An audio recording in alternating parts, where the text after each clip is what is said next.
Hello, मैं आपका प्यारा कृष्णा स्वागत करते हैं हमारे इस खूबसूरत से चैनल जिसका नाम है कृष्णा भैया की ट्रिक। और आज हम पढ़ने वाले हैं एक महत्वपूर्ण जयशंकर प्रसाद जी का जीवन परिचय, उनकी सारी की सारी रचनाएं पढ़ेंगे। तो मैं सबसे पहले आपसे जानना चाहता हूँ, इनका जन्म कब हुआ, मृत्यु कब हुई, पिताजी का नाम, माताजी का नाम, पत्नी और जन्म स्थान। अगर आपको नहीं पता है तो मैं कोशिश करूंगा आपको अभी साथ के साथ याद कराने की। बताना चाहता हूँ, इनका जन्म हुआ था 30 जनवरी 1889 को। देखिए, साथ-साथ लिखते जाइए, मैं भी आपके साथ लिखने की कोशिश करता हूँ। तो मैंने लिखा यहाँ पे 30 जनवरी 30 जनवरी 1889, है ना? मेरे हिसाब से ये शायद शहीद दिवस के नाम से भी जाना जाता है, क्योंकि 30 जनवरी को ही महात्मा गांधी जी का देहांत हुआ था। तो हमें दोनों डेट याद हो चुकी हैं। अब बात कर लेते हैं मृत्यु की। इनकी मृत्यु कब हुई थी? तो इसका 30 का आधा कर देंगे तो जिसे कहा जाएगा 15, और जनवरी की जगह पे हमें लगाना है नवंबर। और मृत्यु हुई थी इनकी 1937 के बारे में। अब यहाँ से एक ट्रिक बताने वाला हूँ आपको। देखिए, अगर मैं 3 को ऐसे करके 8 का बना दूँ और 7 को मैं ऐसे करके 9 का बना दूँ, तो 8-9 में तो क्या हुआ, इनका जन्म हुआ था, और 37 में इनकी मृत्यु हुई। अच्छा, जन्म स्थान कहाँ था? तो बताना चाहता हूँ, यूपी में हुआ था, और यूपी में जगह का नाम है वाराणसी। वाराणसी सबने सुना होगा, जो भी हमारे यूपी के रहने वाले हैं। तो वाराणसी हमें याद हो चुका है। वाराणसी कहाँ पड़ता है? तो आंसर देना है आपको यूपी में। चलो नीचे चलते हैं हम। पिताजी का नाम, माताजी का नाम और पत्नी का नाम क्या है? पिताजी का भी नाम बहुत छोटा-सा नाम है, आसानी से हम याद कर सकते हैं। तो 2 अक्षरों का ही नाम है इनका देवी प्रसाद। याद रहने वाला है, जयशंकर के पिताजी थे देवी प्रसाद। तो जय देवी ऐसे करके याद हो सकता है कि तो नाम हमें याद हो चुका है। देवी प्रसाद इनके पिताजी थे। 2-3 बार बोलेंगे सब याद हो जाएगा, रिवाइज़ करते रहिए साथ-साथ। देवी प्रसाद जो हैं पिताजी हैं। माताजी का नाम मुन्नी देवी। थोड़ा अजीब-सा नाम है, लेकिन हम याद करना विशेष ज़रूरी है। मुन्नी देवी इनकी माताजी का नाम है। तो देवी हो गए पापा जी, और मुन्नी देवी हो गई हमारी माताजी। अब बात कर लेते हैं पत्नी का। तो कमला देवी इनकी पत्नी का नाम है। तो बोलिए मेरे साथ, कमला देवी। कमला देवी किसका नाम है? पत्नी का नाम है। मुन्नी देवी किसका नाम है? तो माताजी का नाम है। और देवी प्रसाद बात कर लेते हैं, ये पिताजी का नाम है। जन्म स्थान कहाँ हुआ था? तो जन्म स्थान हमें बोलना है, ये वाराणसी में हुआ था। और जन्म और मृत्यु के बारे में एक बार फिर से याद करा देते हैं आपको। 30 जनवरी और ये 15 नवंबर। यहाँ पे 1889 है, यहाँ पे 1937 है। ऐसे करके जयशंकर जी के बारे में हमने सारी चीज़ें पढ़ ली। अब मैं कुछ सवाल के माध्यम से आपसे जानना चाहता हूँ और पूछना चाहता हूँ, आपने क्या-क्या याद किया? एक बार बोलेंगे मेरे साथ, जन्म कब हुआ था? तो आंसर आना चाहिए आपका 30 जनवरी 1889, 1889। मृत्यु के बारे में बात कर लेते हैं, तो 1937 में इनकी मृत्यु हो जाती है।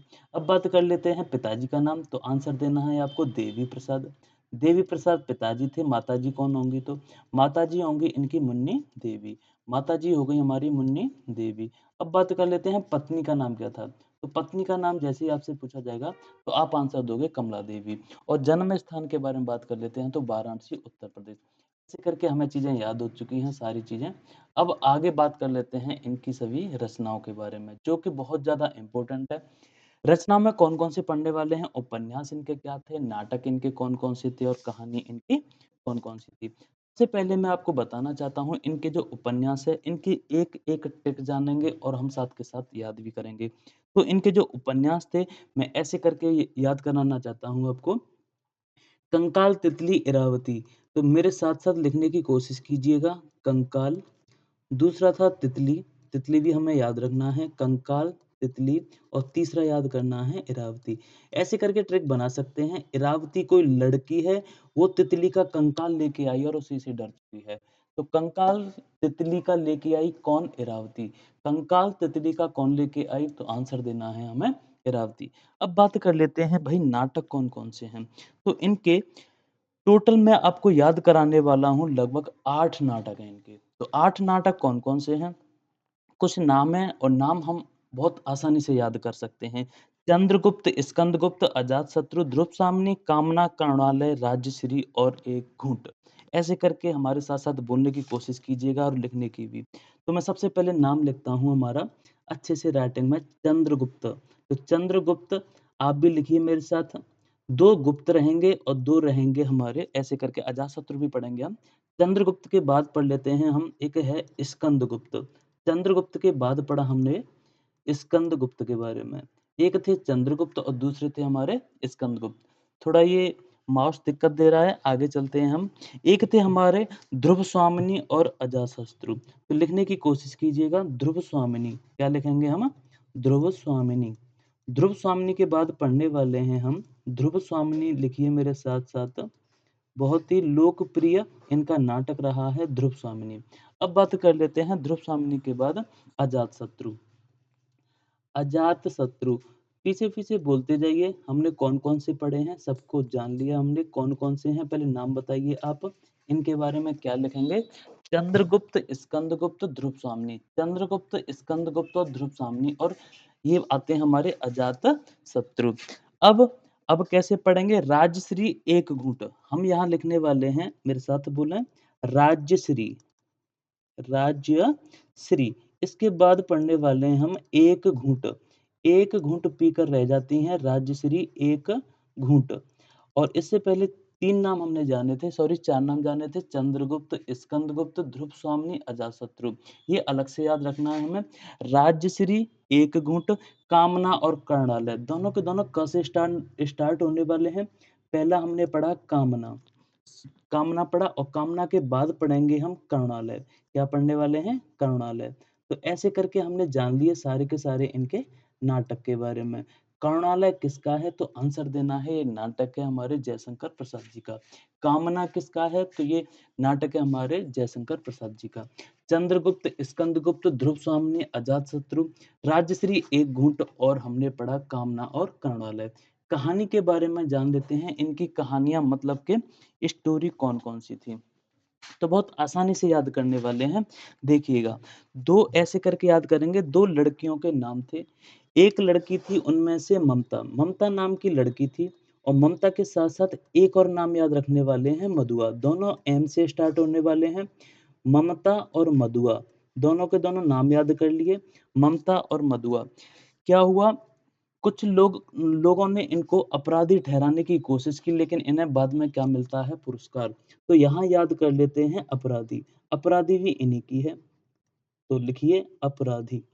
अपराधी के बाद पढ़ लेते हैं, लेकिन बाद में पता चलता है ये अपराधी नहीं, इन्हें तो पुरस्कार देना चाहिए दोनों को। दोनों का नाम क्या बताया था? तो आंसर हमने याद कर लिया है, ममता और दूसरा है मधुआ। हमने अपराधी पढ़ लिया, पुरस्कार पढ़ लिया, ममता पढ़ लिया, और ये एक पढ़ा हमने मधुआ।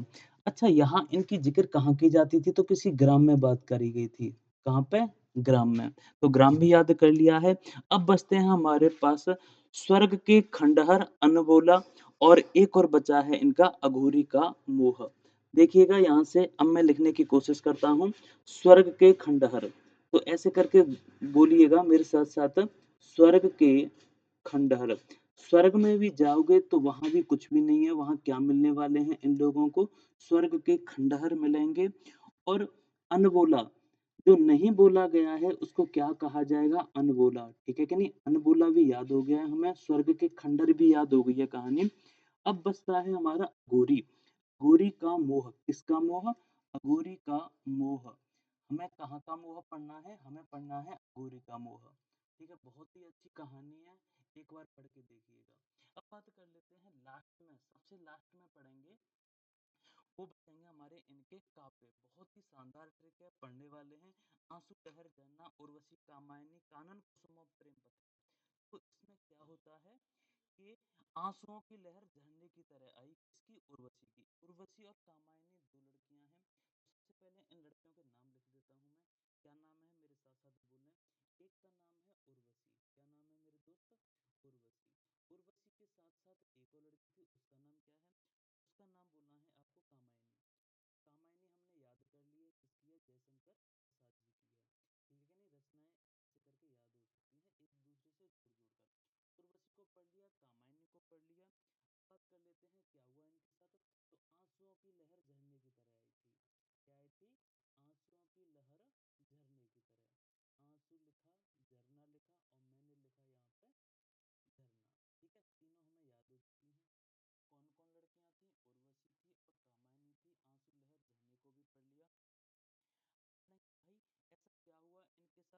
कि ये प्रेम पर चलने लगी थी, प्रेम कथिका पर चलने लगी थी। तो हमने प्रेम कथी भी याद कर लिया है। कौन कौन लड़कियां थी? उर्वशी और कामायनी थी। आंसू लहर झरना की तरह आए थे क्योंकि इनमें प्रेम पथिक पर चलने लगी थी। उनको समझाया गया, बाद में हमें हो गया इनका कानन कुसुम। कानन कुसुम भी इम्पोर्टेंट रचना है, कई बार पूछी गई है। कानन कुसुम एक ही रचना है, हम आसानी से याद कर सकते हैं कानन कुसुम। दूसरा प्रेम पथिक, और लास्ट से चलते हैं आंसू लहर झरना, एक साथ बोलना है उर्वशी। हम बहुत आसानी से जान लिया सारी की सारी रचनाएं। एक बार मैं आपको रिवाइज कराने की कोशिश करता हूँ और सवाल भी पूछूंगा। ठीक है, ये हमारा पहला पेज था। जयशंकर प्रसाद जी का जन्म कब हुआ और मृत्यु कब हुई? 30 जनवरी 1889 को जन्म हुआ था। 15 नवंबर 1937 को मृत्यु हो गई। पिताजी माताजी पत्नी को एक साथ याद करेंगे। छोटे छोटे नाम है, आसानी से याद होने वाले हैं। देवी, मुन्नी, कमला, ऐसे करके बोलिए मेरे साथ साथ, देवी, मुन्नी और कमला। जन्म स्थान के बारे में बात कर लेते हैं, वो है वाराणसी, उत्तर प्रदेश। बात करते हैं कि सबसे रचनाएं इन्हीं की हार्ड मानी जाती हैं। तो उपन्यास तो एक ही लाइन में याद कर लिया था, मेरी ट्रिक याद आ रही होगी। कंकाल तितली का लेके कौन आई थी? इरावती आई थी। नाटक के बारे में बात कर लेते हैं, 4 लड़कों के नाम थे, ठीक है कि नहीं, कैसे करके? 2 गुप्त थे, चंद्रगुप्त, स्कंदगुप्त, ध्रुव सामनी और अजातशत्रु।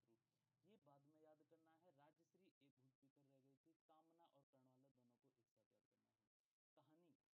तो 2 लड़कियां थी, ममता, मधुआ। अपराधी समझा गया था ग्राम में, और लेकिन बाद में देखा तो उन्हें पुरस्कार दिया गया। मैंने क्या कहा था? स्वर्ग में भी क्या है? खंडहर हैं। तो स्वर्ग के खंडहर, अनमोला अघोरी का मोह। बचती हैं केवल और केवल इसकी काव्य रचना है, तो वो है हमारी उर्वशी और कामायनी। ये फिर 2 लड़कियां और हैं। आंसुओं की लहर झरने की तरह आई थी क्योंकि ये प्रेम पर पड़ती थी। और लास्ट में पढ़ा हमने कानून कुसुम। इसी तरह से अपना प्यार बनाए रखें, लगातार वीडियो देखते रहें।